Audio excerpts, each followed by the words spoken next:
Hello guys, my name is Su. I'm a PhD candidate in psychology as well as a counseling practice. I also consider myself as a sportman because I do and enjoy doing a lot of sports. So for the past few years, I was stuck in a very negative mental position. I felt shit every day. I was just every day depressed. I was constantly anxious, just no energy. I was extremely lonely. And what you see is not me, it's not my family. In your head,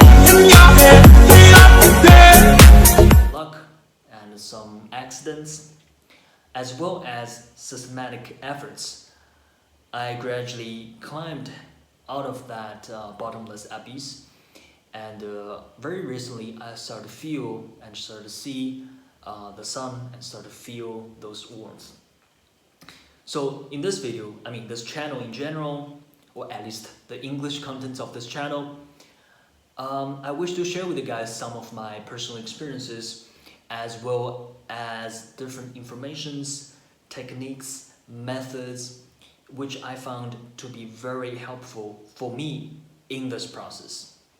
So I wish whoever is watching this, either you are a perfectly normal, well-adjusted, healthy person, or those who in need, or those who are stuck in a very negative, shitty situation, or you notice yourself engaging in those negative, toxic, emotional, and cognitive patterns. I hope you can get some useful information in this video and in the future videos as well. And you can adopt them, change them however you want, and apply them into your own life. And I hope you can use and adopt this information to change yourself and make yourself a better person.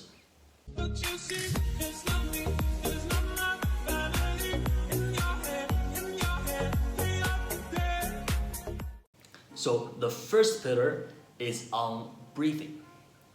Well, I think this is might sound stupid because we're all breathing all the time, but I would say that most of us who lives in a modern society, we do not know how to breathe well. We breathe every day all the time, otherwise we'll be dead, but we do not know how to breathe properly. So for most of us, I would say we do not know how to breathe well. Firstly, most of us breathe too shallow. By that, it means the breathing is only limited in the chest and above. So, and when you see many people breathe, they breathe with their shoulders like and this is a very counterproductive way to breathe. I'm not saying we should all become, say, some yoga master or some breath master to engage a better form of breathing. But at least we can learn to breathe through our stomach and engage the diaphragm. This is the most important thing.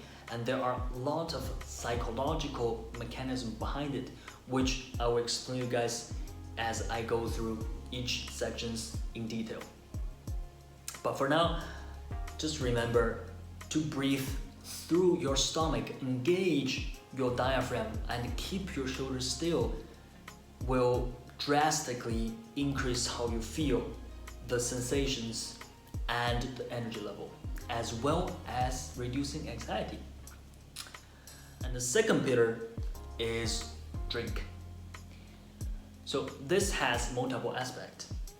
The first aspect is that we do not drink enough water.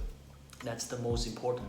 As we all know, 70% of our body is made of water. So if we do not drink or intake enough liquid, enough water, of course, our body, our muscle, and our mind would not be in an optimal state. And actually, when you feel like tired, when you feel the mental fog, give yourself a glass of, say, mineral water or just tap water and see after 10 minutes how would you feel. And most of the time, at least for me, when I feel that, when I ingest, when I hydrate myself, I would feel so much better, and the mental fog would just go away, and I would not feel as sleepy as I normally would. The other aspect of drinking, or the negative aspects, is that it's very much related to addiction. So the first addiction related to drinking is alcohol. I mean, probably moderate amount of alcohol is okay, and they say like some wine every day or some beer is good for digestion or good for the heart or whatever. But it is a very addictive substance, and there are many people on earth addicted to alcohol, and they cannot get out of it. And one interesting thing is that for a long time I thought alcohol has no calories, because I thought it's just pure, liquid. It has no calories. But then one time a student of mine told me, no, alcohol has a lot of calories, especially the higher the concentration, like tequila or gin, has a lot more calorie than beers, for instance. So that is also one of the reasons which contributes to like the fat in the belly, as we call it, the beer belly. And the second form of addiction from drinking is soft drinks. I mean, essentially, I think actually the soft drinks are even worse than alcohol. Because firstly, alcohol gives you some feelings, right? It alters your consciousness and you feel something different. But for soft drinks, it gives you nothing but the sugar high. And because those sugars are in form of liquid, we do not feel we're actually eating a lot of it or drinking a lot of it. But when you look at the labels, like the amount of sugar in, for example, Coke, it's just scary. And when we intake all those sugars, it is just in no way it can be good for our body. So the thing is, when you take that huge amount of sugar at one time, especially if just from cane sugar or corn syrup, all those things, like you're gonna feel for a while like, like it's so good, I feel more energetic, which is true because our brain mostly use glucose. But as our body processes all those sugars, the insulin is gonna spike, and then it's gonna cause the sugar crush. You're high and then you crush, and then you feel drowsy, you feel mental fog, you feel just a little bit depressed, and then automatically you're gonna feel like, I need another Coke. And then and the third aspect is coffee. So because coffee is perfectly legal and the coffee shops are everywhere, and I think most of us do not consider it as a dependency or as an addiction. But I don't know how many of you are watching this now, but ask yourself, are you able to go through a day without drinking a coffee in the morning or in the afternoon? Probably most of you cannot. Me, myself included, I'm one of you. Because, I mean, as you can see, I have some tea here. But I'm trying to reduce it. But the thing is, coffee is addictive. And there are researches showing that coffee actually activates the same neural pathways just like cocaine, but of course in a much lower intensity. But the thing is, coffee is essentially a addictive substance. And also, people add it in, say, Monsters or all those energy drinks, which makes them even more addictive, because now those energy drinks not only have sugar, which is already super addictive, but they have now caffeine, the secondary chemical, that are also addictive. So the thing,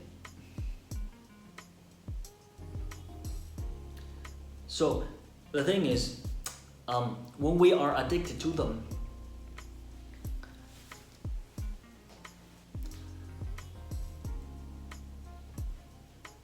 so for this aspect, I think it is a very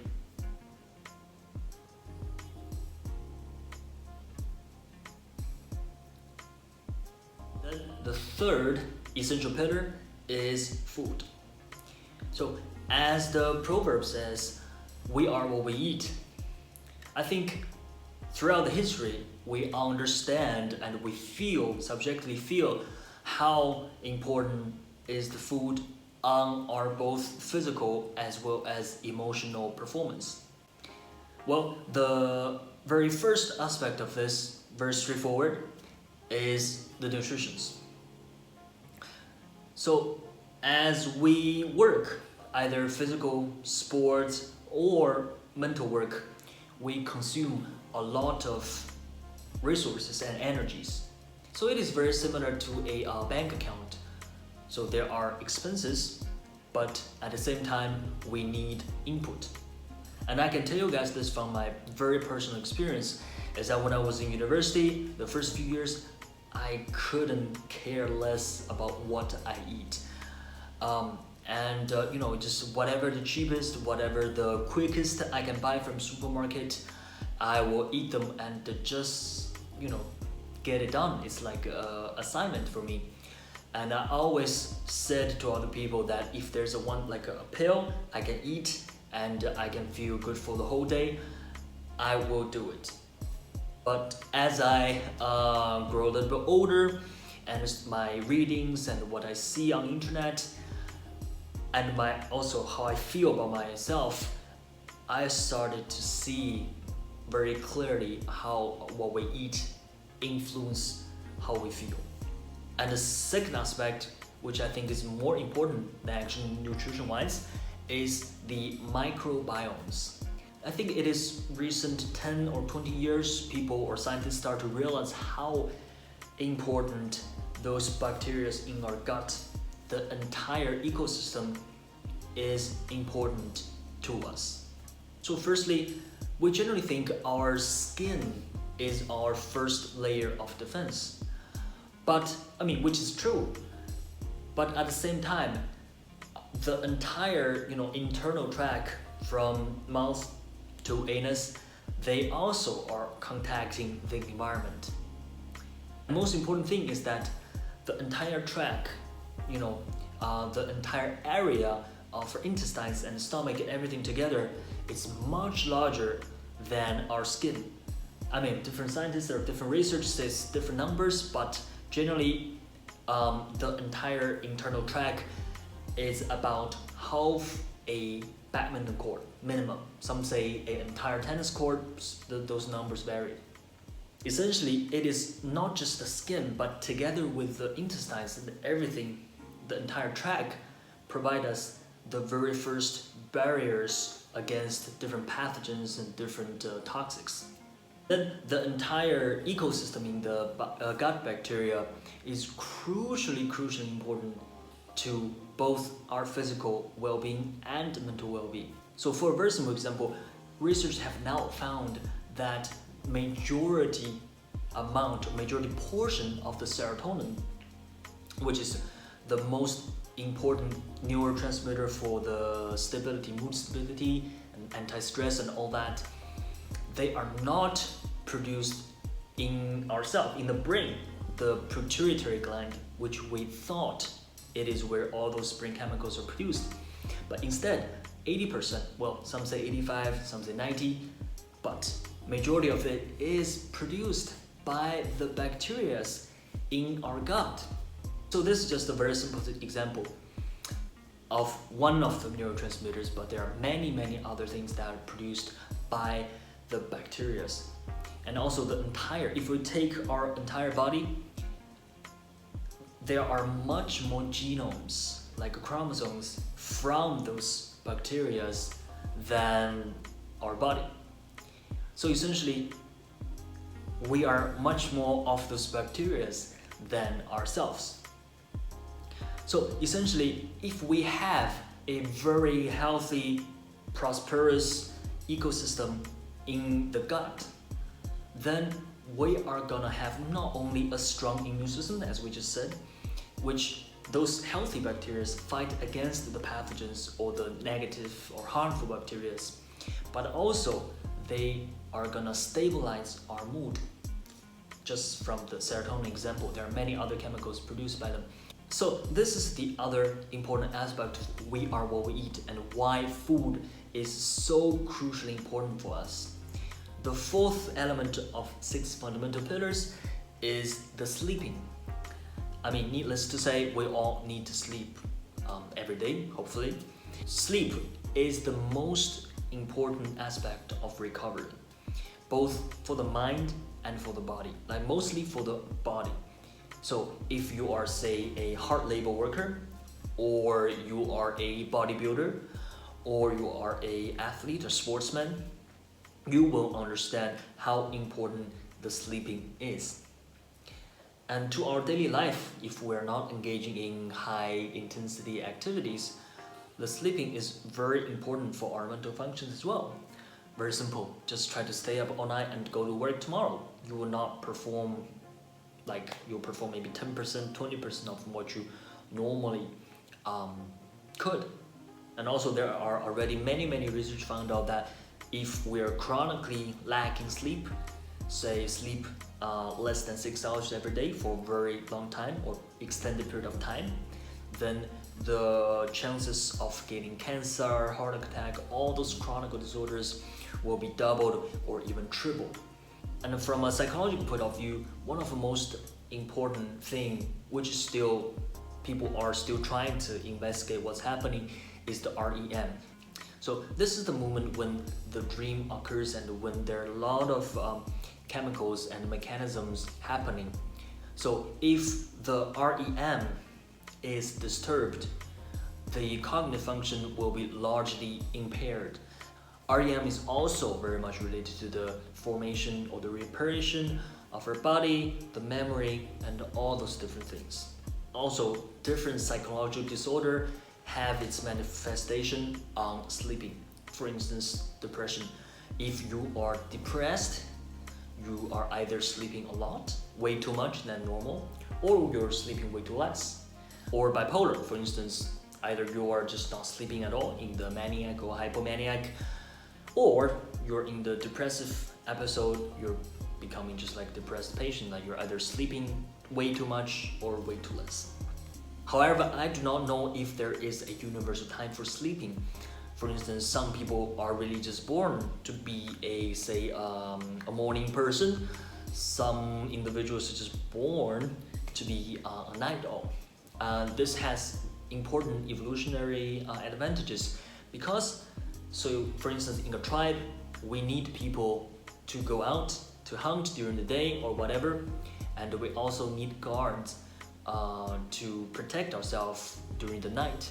So I think automatically throughout the population or the sleep research have found out that there are different like inborn or natural sleeping patterns.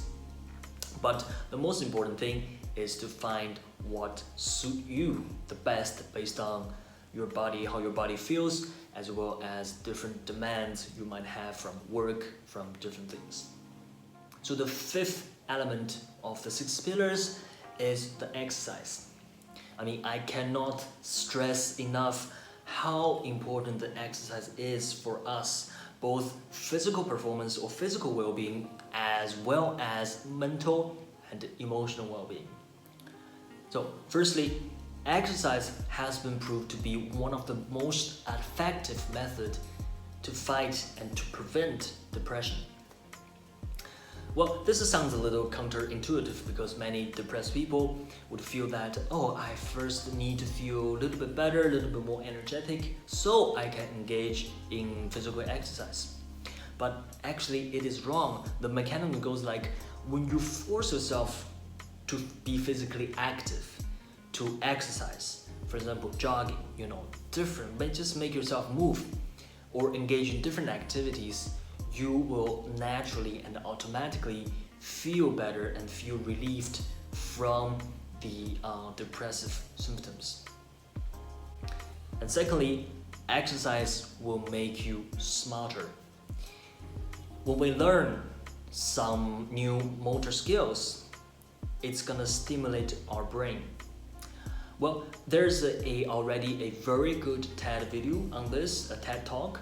So I probably would not just waste your time unless you can check it out. The TED video was very well made, everything was very well explained. Essentially, when we learn some intricate and complex movements, it's gonna stimulate our brain and eventually will make ourselves more smart.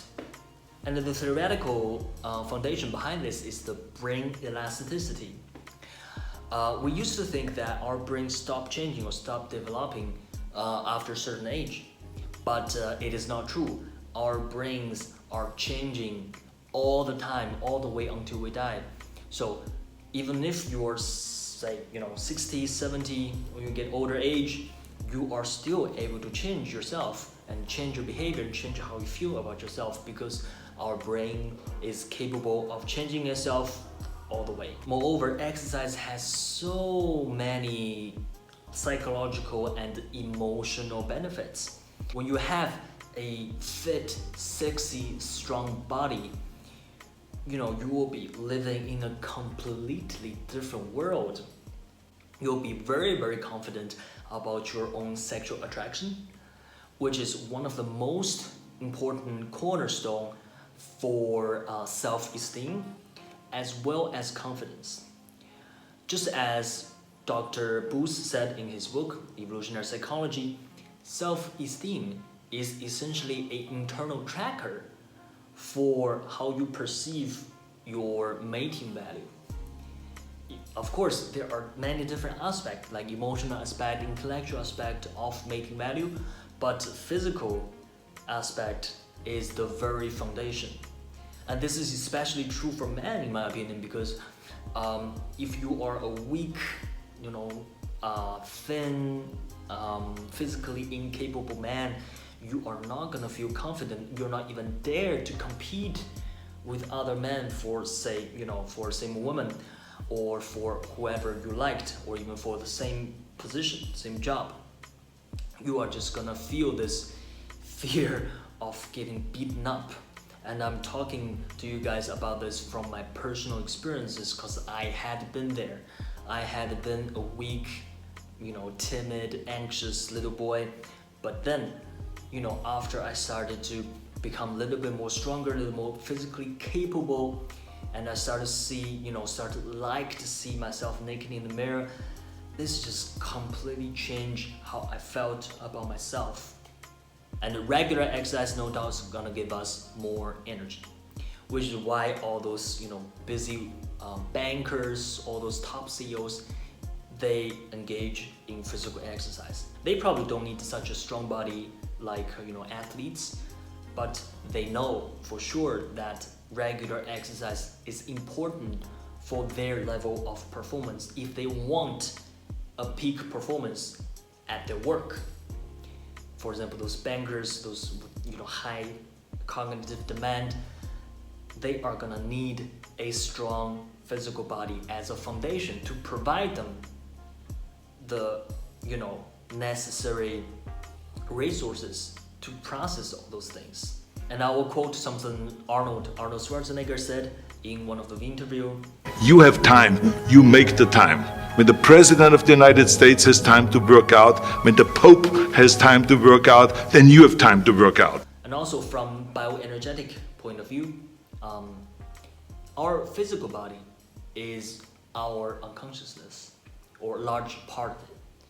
So not only, as we were talking about before, the vagus nerve, the muscle tensions in our body are the reflection of repressed emotion. And of course, I will explain the logic behind it in later videos. But for now, just know the conclusion. The muscle tensions in our body, especially along the spine, which is why many people have those problems. They have pains at the base of the neck, or the lower back, or the shoulders. The reason for that is they are using, or we in general, use the tense muscle to repress emotions. So in this case, regular physical exercise will stimulate and help us to repair and embrace those repressed emotions. And only when we express them, only when we allow them into the consciousness, we will feel better. And then the sixth element of the 6 pillars is sex, or maybe I should say lovemaking. So firstly, to engage or to have intimate, romantic, emotional lovemaking is probably one of the most pleasurable thing we have. And also lovemaking is a important mood stabilizer, because there are a lot of things happen chemically when we have not just sex but lovemaking, like a lot of oxytocins, a lot of endorphins, all those rush of chemicals and hormones serve great mental functions. But at the same time, there are many mental disorders have its manifestation in this area. So for instance, again, depression, if you're depressed, you will have diminished or completely vanished sex drive. And also if you are a, say, bipolar or borderline, you're gonna have hypersexuality. And at the same time, many people have, say, a behavioral addiction to sex as well. For instance, compulsive masturbation or compulsive pornography use. And when it becomes a addiction, just like any other possible addiction on substance as well as behaviors, it is gonna take a toll on both our body as well as our emotional world. Well, so these are the 6 most fundamental pillars, in my opinion, for us to reach a optimum mental and physical performance. The first 5 pillars are completely in our control. You can choose what to eat, you can choose what to drink, you can choose when to go to sleep, and you can choose how much and when to exercise, and you can control your breathing. And I believe when we have a well-adjusted or balanced and healthy first 5 pillars, the 6th pillar would automatically come to us.